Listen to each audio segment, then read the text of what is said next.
You know how when you start thinking about buying a certain car, you suddenly see it everywhere on the road? Yeah, that's not magic. It's actually a powerful mental filter that's shaping what you see, what you think, and what you do, pretty much all the time. Today, we're going to pull back the curtain on that filter. We're talking about confirmation bias. So here's the game plan. First, we're going to get a handle on what this invisible filter even is. Then, we'll pop the hood and see exactly how it works. After that, we'll see where it pops up in your daily life, at your job, in your relationships, and then look at how modern tech just puts the whole thing into overdrive. And finally, the most important part, we're going to get a toolkit to start fighting back. All right, let's dive into part one, your brain's invisible filter. Now, try not to think of this as some kind of bug in your thinking. It's actually more like a built-in feature of your brain's operating system, one that you'll see comes with some pretty serious hidden costs. I mean, it really all comes down to this one question, doesn't it? Why does our brain seem to have a favorite team, and why is that team always the one we're already cheering for? The answer to this really gets to the heart of how we make sense of the world. Okay, so here's the official breakdown. Confirmation bias is just our natural tendency to hunt for, interpret, and remember information that lines up with what we already think. You can basically think of it as your brain's own internal "I told you so" machine, and trust me, it is always running. Right, so how does this thing actually work? How does it operate? Well, it's not like a single on-off switch. It's more like a series of really subtle mental shortcuts that all work together, almost without us ever noticing. At its core, this whole thing is really a feature, not a bug. Psychologists have a word for it, a heuristic. It's just a mental shortcut. I mean, think about it. Our brains are swamped with information 24/7.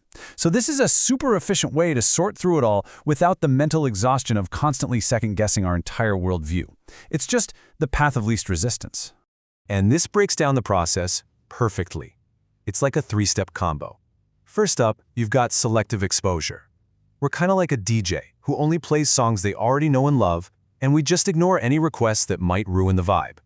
Then there's selective perception. We hear some fuzzy, ambiguous lyrics, and we just interpret them to fit the song we thought we were hearing. And last, selective retention. All the evidence that proves we're right gets a VIP pass into our long-term memory, while anything that contradicts us, yeah, that gets left outside.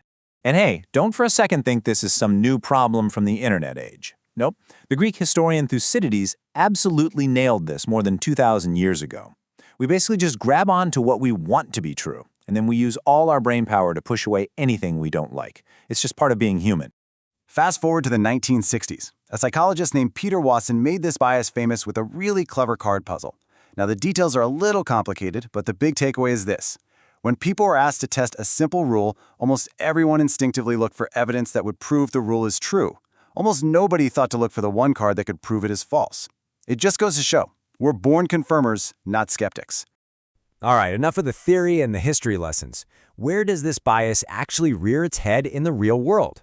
Let's walk through a couple of examples that, well, they might just feel a little too familiar. So, picture this. A coffee shop manager sees sales are way down. Now, her core belief is that hard work equals success. So, what does she do? She immediately starts looking for lazy employees. Suddenly, she's noticing every time someone checks their phone, every time a conversation goes a little too long, all of it confirming her theory. Meanwhile, she is completely missing the real problem, which is staring her right in the face. They moved to a new location with practically zero foot traffic. Her bias literally made her blind to the obvious answer. Or think about first impressions, right? You meet someone new and you just get a bad vibe. From that moment on, your brain turns into a detective. But here's the catch. It's only looking for clues that prove your first gut feeling was right. You'll notice every little flaw, every awkward pause, and you'll completely ignore all their good qualities. That initial feeling just becomes a self-fulfilling prophecy. Now, let's scale that up to the social level, and you get what's called in-group bias.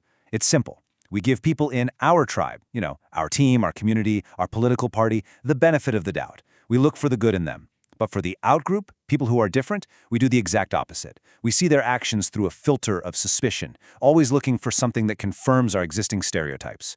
It's a direct path to social division. And that brings us perfectly into our next section, where this deeply personal individual bias gets put on steroids, amplified on a global scale by the very systems we use to connect with each other. We're talking about algorithms and echo chambers. You have to realize every single click you make, every like, every share, it's all a signal. algorithms take those signals, they learn what you believe, what you like, and what you hate, and then they feed you a personalized, never-ending diet of more of the same. Now, their goal is just to keep you engaged, but the side effect is what we call a filter bubble, your own personal information universe where your views are just reflected back at you over and over again. Now, it is really important to understand the difference between a filter bubble and an echo chamber. They're related, but not the same. As you can see here, a filter bubble is created by an algorithm. It's passive. It happens to you. An echo chamber, on the other hand, is social. It's created by you, when you deliberately choose to only follow and talk to people who already agree with you. Both of them are supercharged by confirmation bias, and they create this powerful, intense feedback loop.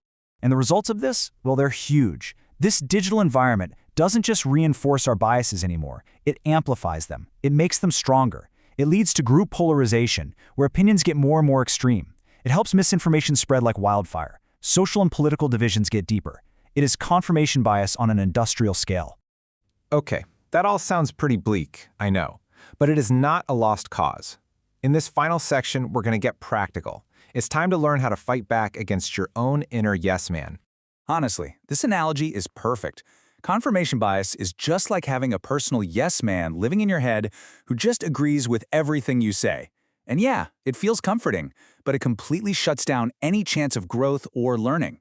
So the real question becomes, how do you fire that guy and maybe hire a healthy skeptic instead? Here are 5 real, practical strategies you can start using. First, actively consider the opposite. When you have a strong opinion, just take a minute and seriously ask yourself, what if I'm wrong? What would that look like?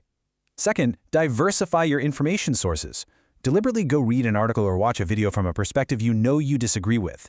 Third, do what scientists do. Try to falsify your own beliefs. Actively search for evidence that could prove you wrong. Fourth, have actual constructive conversations with people who see the world differently. And finally, just be aware of your gut feelings. Pause and ask, is this real intuition or is this just my bias talking?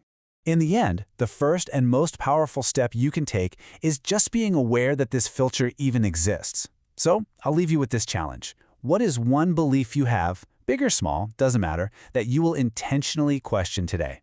Thanks so much for tuning in.